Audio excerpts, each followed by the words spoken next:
Okay, good morning. Good morning everyone. So, sorry kaayo kay na Friday at magpanadyo ko yung importante nga lakaw itong kuwan. And then, thank God, wala ko nalabot sa seminar because I really have to push with this because next week, um, we have to resubmit your week number 4 na activity sheets or worksheets. So, as of now, I'm almost done checking activity week 4 activity. So si Jericho na akong gina-check karon but most of you ka ako anang na-check. So if you can observe na ako gina-post ginabalik na file, that is the same file that you have to resubmit. Katong na ko yung mga feedback. So ganyan siya ginagawa. So later on, I think we still have more time. We will be discussing kung sa ba mga nakita na ko nga mga problems ito sa submit na week number 4 which is katong magbuhat o problem statement. But now, let's proceed with question and answer. So, kay Adrian Sata magsurgot. The value proposition canvas is a tool which can help ensure that the product or service is positioned around what the customer values and needs. First question, what is the most crucial part or step in making a good VPC? Okay, nice question. Ang first step, ang pinaka-crucial or delikado dyan, kumbaga you have to make the correct um, start sa VPC making is identifying your customer segment or katong entities.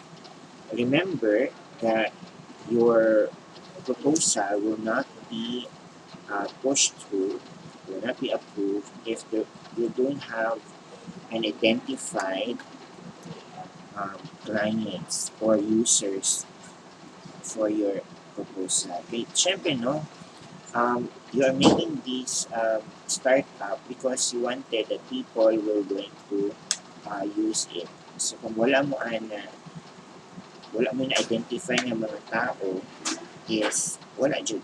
Hindi siya mag-trust, hindi siya mag-sustain.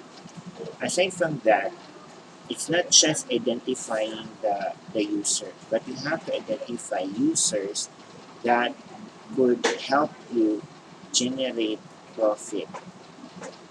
Makakwarta ba mo ano ng mga users?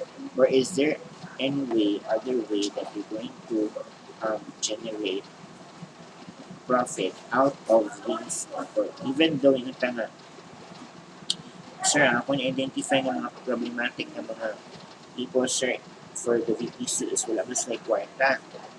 Pero if you're going to look at some other entities around these customer segments, maybe those entities can give profit to your startup. So that will be discovered later pag magbuhat na mo ang inyong business model enterprise. Aside from that is pag-identify po sa ilahang customer jobs or roles. Iba naman ito sa second column roles. Because we really have to know kung sa di ay ang mga trabaho o si responsibilities di ay ni ng mga tawhanan ni sa ilahang problem o sa ilahang system. So, connection. So, once you have that, it's easier for you to create the gains. Okay, hindi mo ito no, customer jobs, kailangan na ma-identify ng customer segment and what are the problems of these customers. Because the problems is the one that you're going to solve later on. So, ang problem dapat din siya kaya specific and attainable sa inyong kuhaan, sa inyong project na kaya niyo siya solve. Because, for example, ang iyang problema is wala internet connection. Hindi naman nila kaya i-solve because that is external. Pag yung tao, accessibility to a an internet service, pwede pa na siya. Kaya pwede man ta mangita o paraan kung sa inyong proposal is pag-add ng feature dito makitaan sa mga tao, asa ba ang pwede nila matuan na naay internet connection?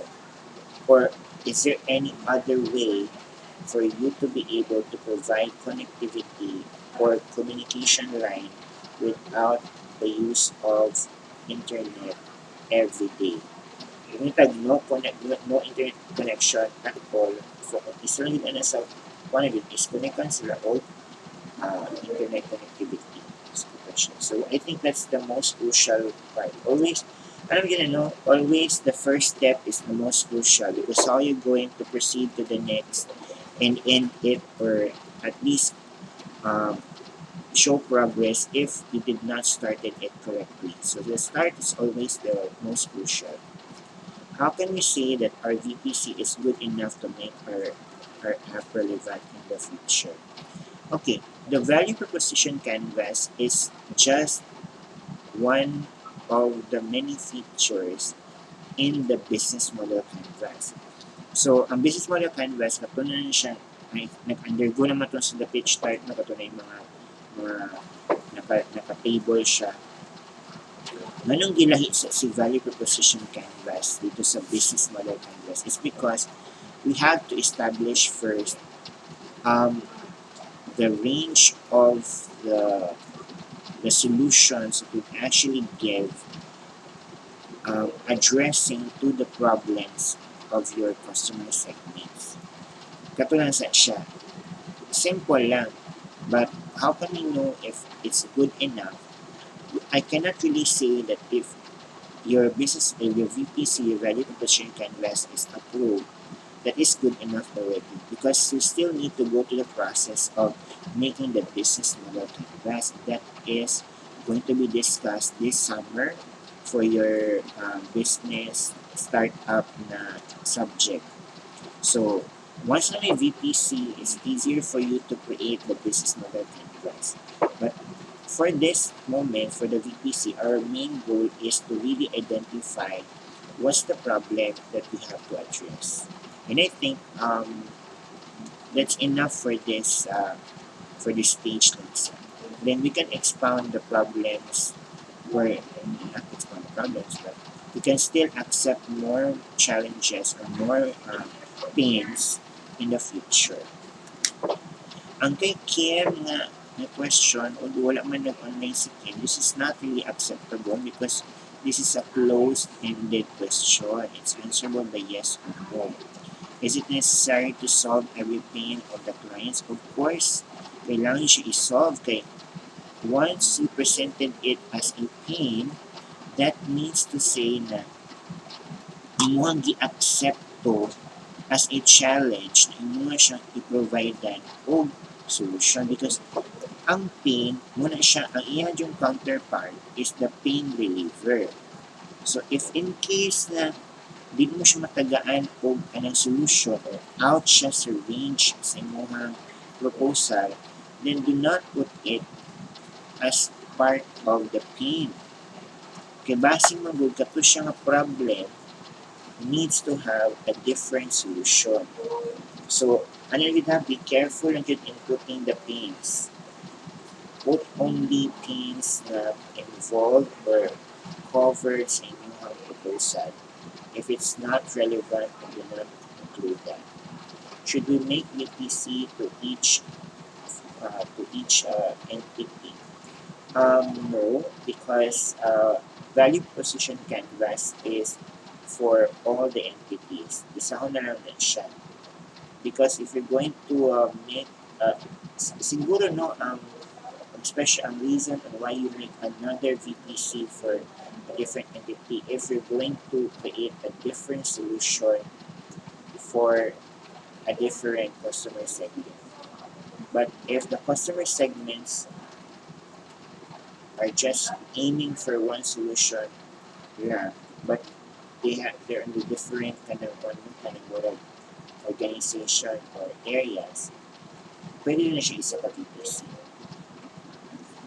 Miss EY, first question, where can we apply our innovation in the game creator, main reliever, or products and services?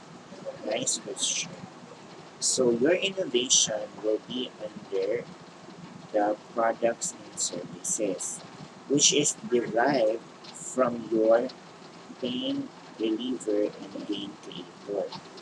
Ang ibig sabihin is kung gain creator or pain reliever are general approach to the general solution to the problem. But how are you going to make it as an IT solution? Dito na siya padulong sa products and services. You need to say, what can you give? Because products and services, game creator and pain reliever belongs to the value proposition. While katong si gain, pain, and the customer segment, customer, customer na side, customer profile na siya part. Dito sigikan siya dito sa customer. Katong value proposition, ikaw na to. Imuha na to as the proponent of the the proponent of the project. Kaso lang, si gain creator and si pain reliever, basic solutions sa sabi sila. Ngayon, pwede na kang provide o nabutang kaani, pwede ganyan siya nakakuha na, naka computer based na siya na solution. For the innovation, how different is your product, dito na siya sa products and services. Okay.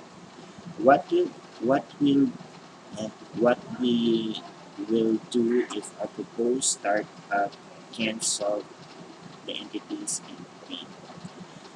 Of course, if your proposed startup is failed or failed siya to solve the pains and gains, the subject siya for rejection, of course. Pero mango na pero. I don't think that mo-fail inyong proposed startup because kung di siya dyan ka na wala siyang kwenta. Pwede ang pinakadako magod nga probability na nung i-fail siya is because you did not put the correct data for the pains and gains and even the customer jobs. In general, identifying the problem statements. Kay ang dito ba na siya, di ba, gipasin na lang ganyan siya kay sa week 4 nga activity, muna to siya ang mga problems dito, muna to siya ipagutan niyo sa pains. Ganyan siya, dali nilang kayo. The way I see it sa inyong gibuhat na week number 4, wala siya tarong na namin uban po, munang uban dapat ako tulog lago. Kaso lang, mani ang walang dili na walang kung tanawin ninyo i-review ninyo inyong problem statements niya. Magkaroon na mo katong 6 specific problems and 1 general problem. Walang malayo siya sa inyong original proposal. I am not saying na kung malayo na siya sa original proposal, that is bad. That is still an opportunity. Kaso lang, dapat kaya niyo panindigan na naanay twist inyong original proposal. And muna akong ginaba, muna akong gina-expect. Ako alam sa inyo is dapat hindi ko ma-win down kung matingala mo na bago lagi akong proposal. Dati naman ani naman akong proposal. It's because you went through a process na i-dig in na to kung sino di ay ang problem sa inyong client. That is through the RCA, to the POM, to the problem statement na creation. Sumoto siya. But ako, personally, if na-establish niyo tarong inyong problem statements, inyong POM, I don't think na di niyo ma-fail mo when it comes to solving the problems of your entities. Especially wala pa sa capstone project level because ang sa SAD nga level, SIA-IAS na level, those are basic problems encountered by the client. And I think, kung siya, generic kay siya. Of course, kanang mga loss of data, kanang mga slow nga generation sa mga reports, balik-balik na yung mga problema, pare-pareho lang halos. So, and then katulad po siya ng mga problems, and ano po siya mga solutions na po na create na before. So, it's impossible na dito siya ma-solve. Problem number 2. Hindi kay Robles. Does it require to have if 4 or more entities? Ano siya? Invalid na po siya question na kay answer ko kay yes or no. Dapat bawal ang yes or no close-ended questions.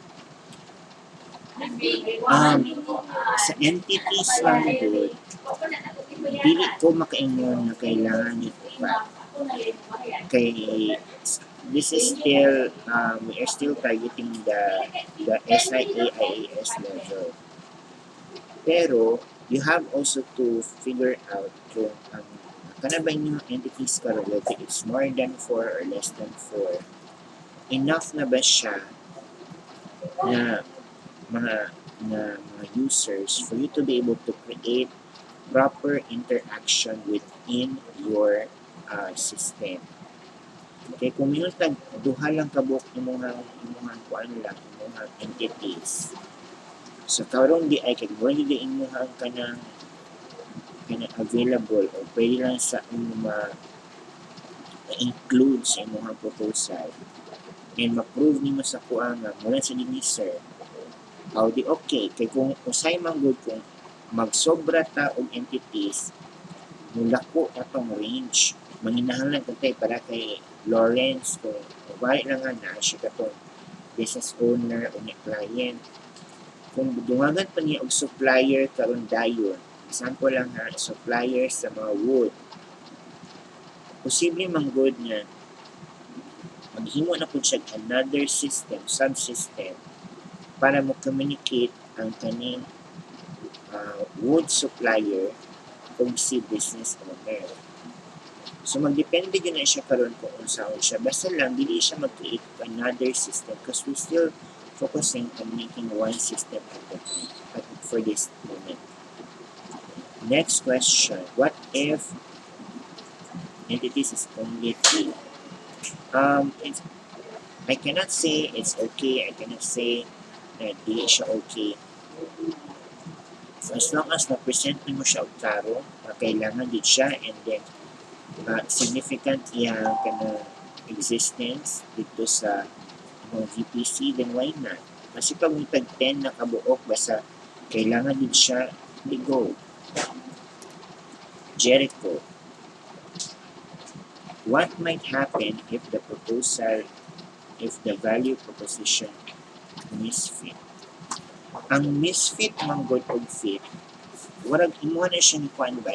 Kung tan-aw nimo si value proposition canvas, na siya duha ka areas. Mo tanong si customer profile o si value proposition. Si customer profile lahi siya shape, square. Si customer profile circle. Si value proposition kay square. Ang imuha karong buhaton is dapat mo connect ang duha ka figures. Ang duha ka area. Dapat mo connect si customer profile dito kay value proposition. Kung wala na sa connectivity, misfit na siya. Meaning to say, ang problema sa imong customer, nagpabilin siya ng may kanang problema, wala siya na-solve. Tapos, ikaw nga developer na ang kay solution na nabuo. Kaso lang, dili siya mo fit in dito sa customer na side. So, useless siya. Kumbaga, analogy na po ba? Analogy na ikaw nga developer nag-create ka karon og accounting system. This is common ha. Yung accounting system is kompleto na siya. As in, na ano siya connect siya sa different offices. So kung sa organization na siya, pwede siya mag-connect sa HR. Kung school siya, aside sa HR, sa registrar, during the enrollment, kung remember mo ito ipabuhat ng enrollment system, si registrar, ang kada enroll sa estudyante, mo reflect iyahang i-enroll or kanang wala data sa enrollment dito sa accounting. Para ang accounting ma-assess niya ang level mo sa estudyante. Si HR po, ang iyang connection dito sa accounting system is for the employees attendance, which is mag-generate siya karon og kanang payroll. So, accounting, dili lang siya katong generation of the assessment sa estudyante, but also payroll for the employee. So, gwapo yung solution. Sumunod siya sa value proposition na part.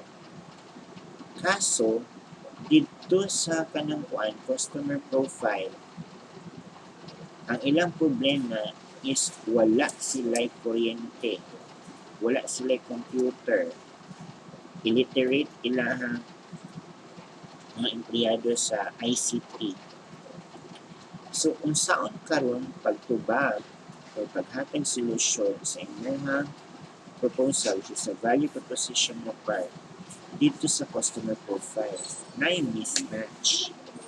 Sumudyo na nga mag-una ka dapat sa value proposition sa customer profile sa kakamubuhat o value proposition.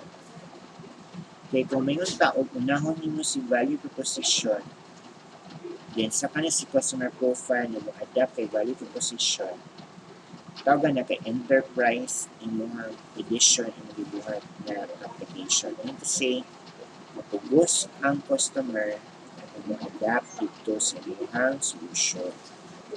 So, muna siya, ma-misfit siya, wala siya nagtagbo, wala siya nag-connect. What are the ways to prevent the misfit of the proposition? Kubalan na ito. Sige, na. Una, ma-avoid na to ang pag-misfit kung unahon nimo og buhat si customer profile. Kaduha, you have to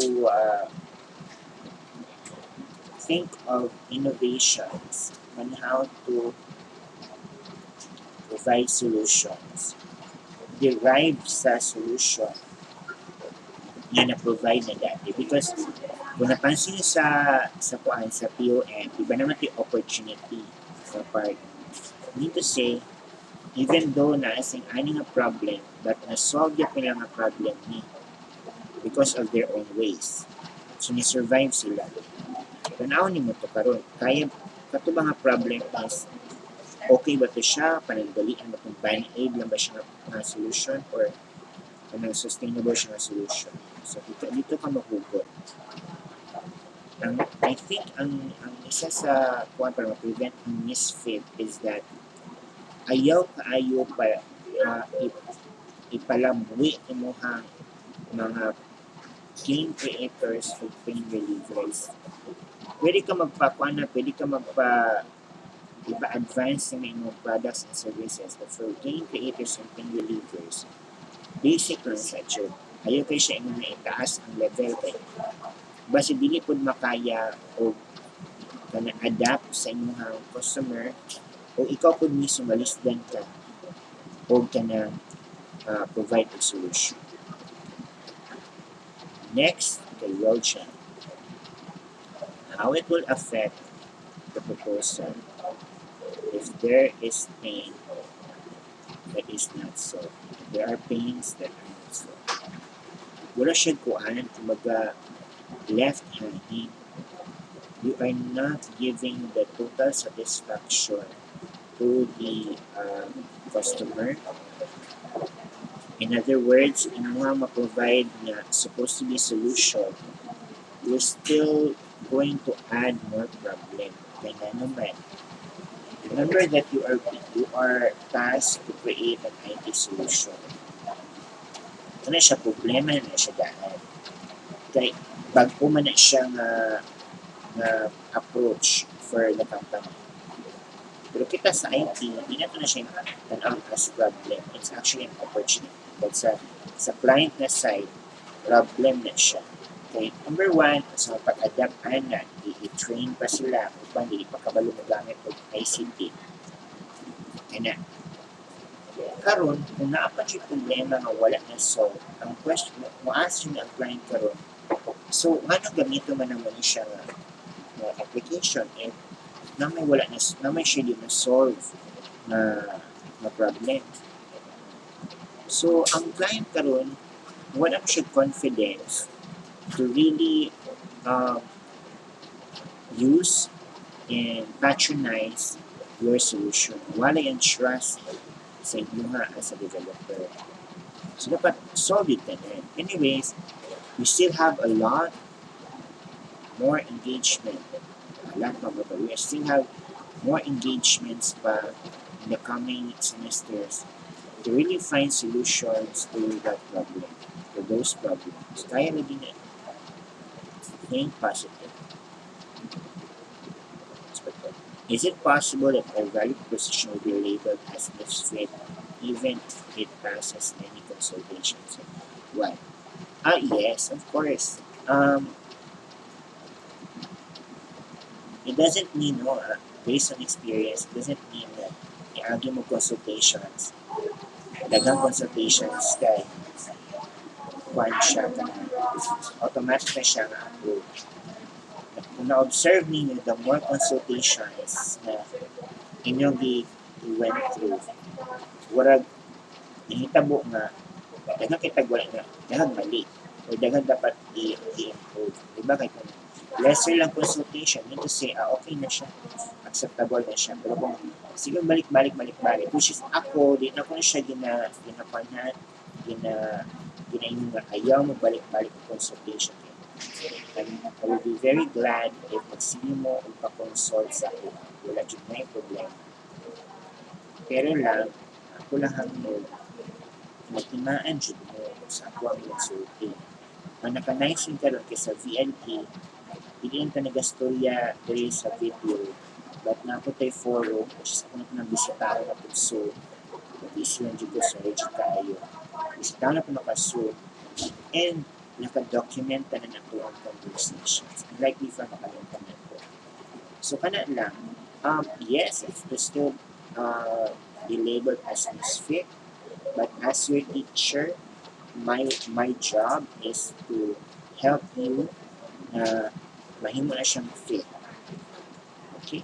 Ano lang, trust me. Okay, Ray. In making value proposition canvas, what is the correct and accurate answers that we should put in the customer job? And sa customer job, Manggod, it's actually the description, the shortest description that you can actually give or provide for your customer. Kung sa ba iyang trabaho or role dito sa kana nga organization or kung sa ba iyang kanang sa iyang roles organization, kung sa iyang relevance sa kanang problem, kana. So short lang, minunta ka lang pag example, kung siya teacher siya, to teach the students, ano lang. Hindi na kailangan i-sentence form, kaya understood naman na siya.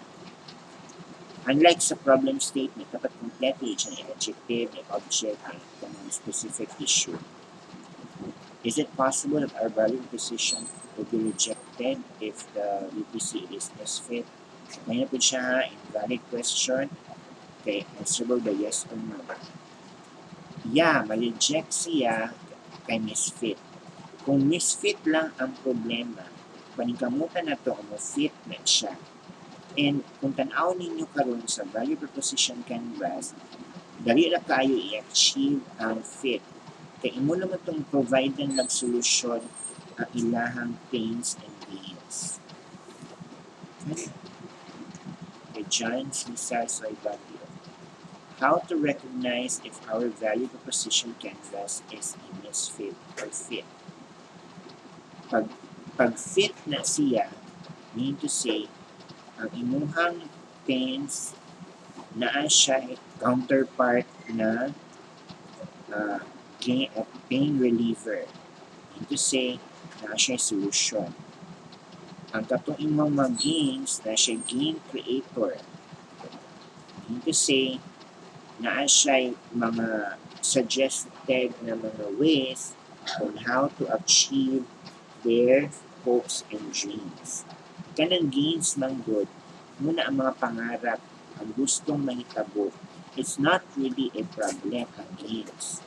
Ang kuan na dira kay ang gains kay muna siyang ginauna sa mga customer. Unta no, nami ani, unta no ani siya ang solution. But it's not really a problem. Unlike kay pain, problem niya si pain.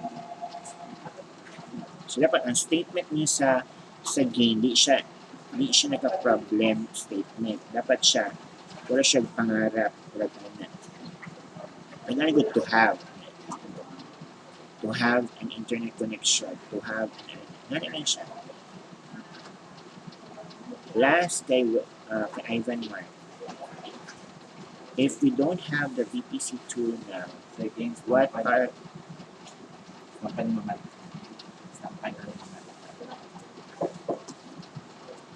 kailangan excuse ko sir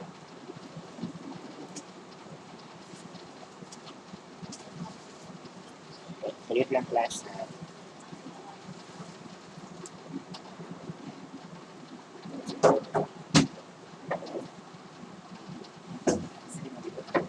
Kalimut ko kung tawag ka na.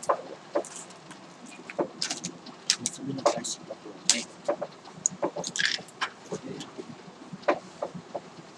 If you don't have the VPC tool now, what are the alternative methods to identify? If you don't have the VPC tool now, what are the alternative methods to identify innovative solutions? Okay. How to identify innovative solutions? Number one is to look for katong mga existing na mga applications related to your proposal. Kato siya. Ito yung isa sa effective. But I don't want to jump into that to that portion yet. Kay gusto na ako hinahinay sa ta. But later on, maabot ito dila kay pag maabot na mo sa inyong capstone project 1, which is third year, second semester, once na mabuhat na mo sa inyong chapter 2 na related literature and studies, that is part of the things that you have to do. Kato magpangita na mo kato related studies and literature. Kana siya. Muna alternative way, but that is too far. And ayaw mo kabalaka, kunwari, ang inyong products and services karon sa karon nga point is dili pa kay siya anak ka-sure. I will still understand. Kay tungod kay dili pa na siya sa kung tan-awon ninyo inyong ang course description, which is ako na siya na-explain sa first day sa klase. Ang course description o ang learning objectives for the MS 102, which is quantitative methods, na siya limitations lang sa. So, di pa na ako mag-expect dyan kung katong pang capstone project. But I just want to establish at least man lang the foundation sa inyong capstone project. So, pwede pa natin madumagan, pwede pa natin ma-improve. At least man lang nakapondo na pa. Lastly, what we can do if our VPC misfit, do we have a chance to redo? Of course. Ay mo kabalaka because I'm here to guide you all the way. So, ako ang tabang sa inyo para mahimo siyang fit. So muna akong responsibility as your teacher to really help you, guide you, and how to make it a fit na value proposition canvas. Sige, we still have 20 minutes more to go. Do you have any additional questions regarding the week 6 na worksheets?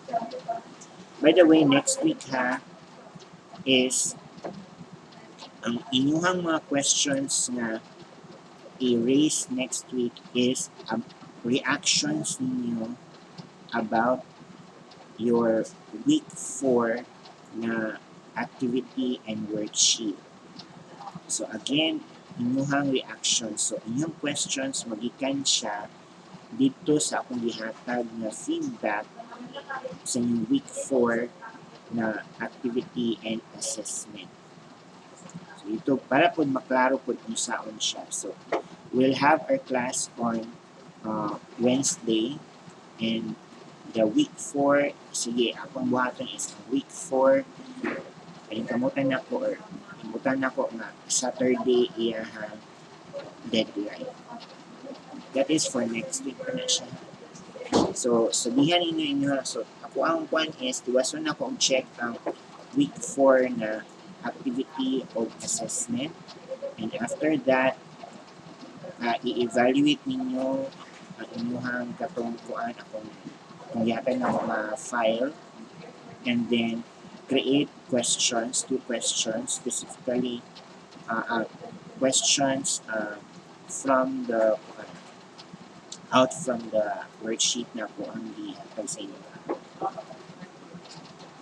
Sige, let's open the table for the open for lecture.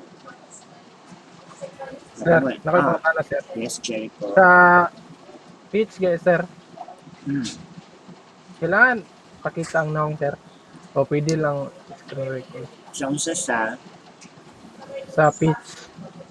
sa Sa page. unit requirements, sir. Dili kailangan mapakitag ng pwede naman voice Okay, over. Di ka confident sa mong now? Ang background, sir. Okay. Sige, no need. Kanya, anak ko ni Napo, Chris. Sige, go. sa unsa guys, sir, sa customer jobs. Ay katong pag-imo guys, sa unsa sir sa katong BPC. Kailangan ba siya dire mo sa step 4, sir, kay nakaingon nga use bullet to specific each item, then among gi-imo, sir, kay isundog na mo tong sa example.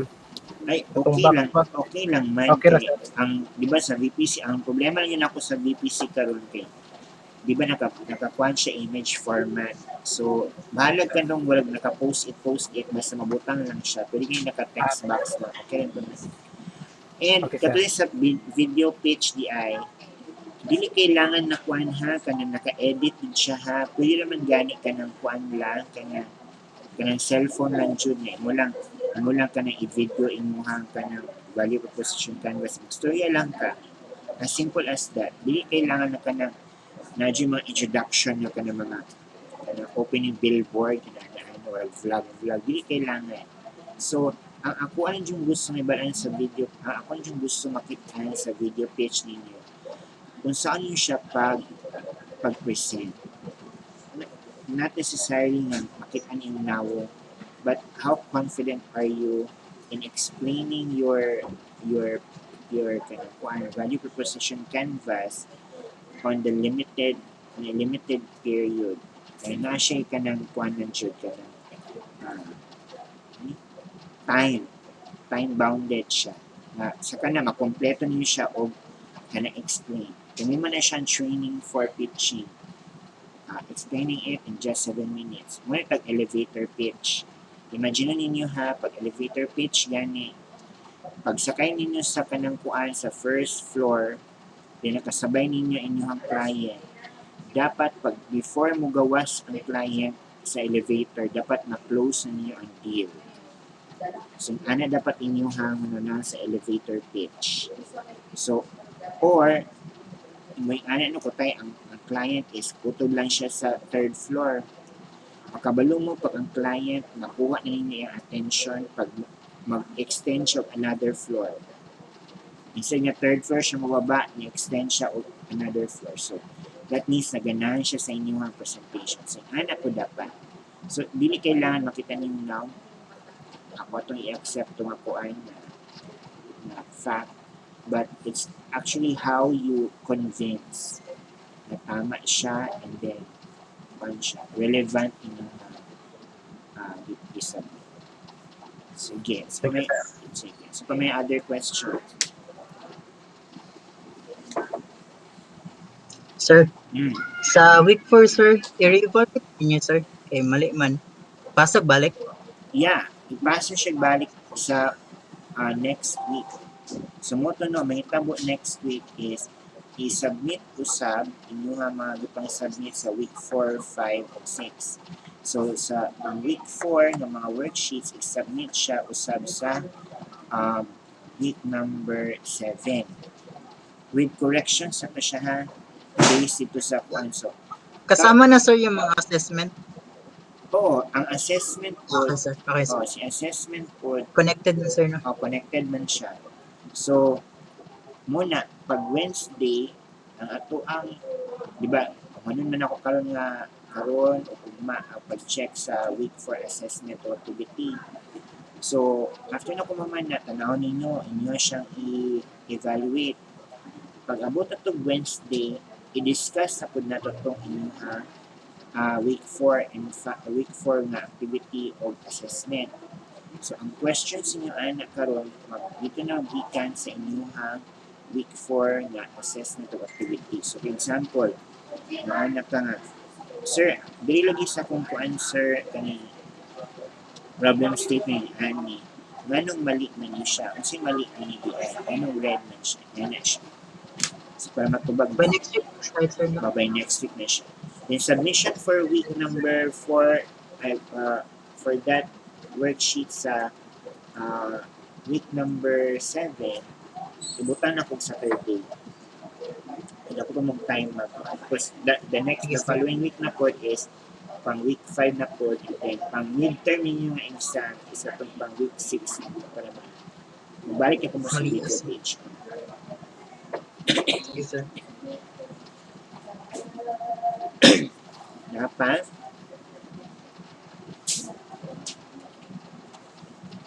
sige, I think wala na no. If you have other questions, you can post it sa tuang forum. Okay, so thank you very much for coming, and then please continue doing what you're doing now. I don't think na you're on the wrong track. Maybe kailangan mo guidance lang, and I'm so glad na nag-get sa Manila to activity. I'm so sorry kung ma-delay ko but I see to it na this time mahatagan akong feedback tayo because I also have to do my part na mabalik sa ang feedback sa tama nga schedule. Kaya kung ako maiwit ko. Sige. So, that concludes our week 6 na discussion. So, have a great day. Bye-bye, everyone. Thank you, sir. Thank you, sir. Bye-bye. Thank you, sir. Happy na, sir. Ay,